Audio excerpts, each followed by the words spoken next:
Hi friends, അപ്പം ഇന്നത്തെ പരിപാടി വാഴക്കൂമ്പ് തോരൻ പൊളിച്ച് കളയുമ്പോൾ അതുപോലെ കിട്ടുമോ. എന്നിട്ട് നിങ്ങൾ കുനുകുനാ അരിഞ്ഞിങ്ങനെ എടുക്കണം. കുനുകുനാന്ന് പറഞ്ഞാൽ നല്ല നൈസായിട്ട് അരിയണം. നല്ലോണം ചെറുതാക്കി അരിഞ്ഞ് നല്ലോണം വാഷ് ചെയ്യണം കേട്ടോ. നല്ല കറ ഉണ്ടാവും. ഇത് വാഴക്കൂമ്പായതുകൊണ്ട് നല്ല കറ ഉണ്ടാവും. കറ പോകണം വാഷ് ചെയ്യണം. നമ്മളൊരു തേങ്ങ എടുത്തിട്ട് അത് ഇതുപോലെ പൂണ്ട അച്ചമുളകും ചെറുള്ളിയും കൂട്ടി നല്ലോണം അരച്ചങ്ങോട്ട് എടുക്കണം കേട്ടോ.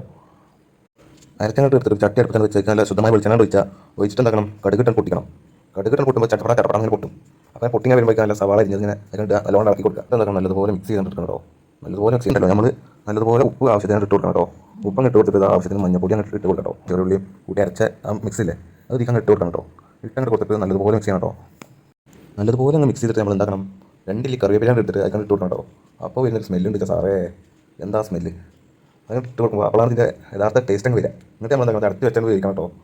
അടച്ച് തുറന്ന് നോക്കി നമ്മൾ എന്താക്കണം, വീണ്ടും നല്ലതുപോലെ മിക്സ് ചെയ്യാം. മിക്സ് ചെയ്ത് കഴിഞ്ഞിട്ട് നമ്മളത് എന്താക്കണം, ടേസ്റ്റ് നോക്കണം. ടേസ്റ്റ് അങ്ങ് നോക്കുമ്പോൾ നമ്മുടെ തോരൻ അടിപൊളി. അത് നമ്മൾ സപ്പോർട്ട് ചെയ്യാൻ മറക്കല്ലേ.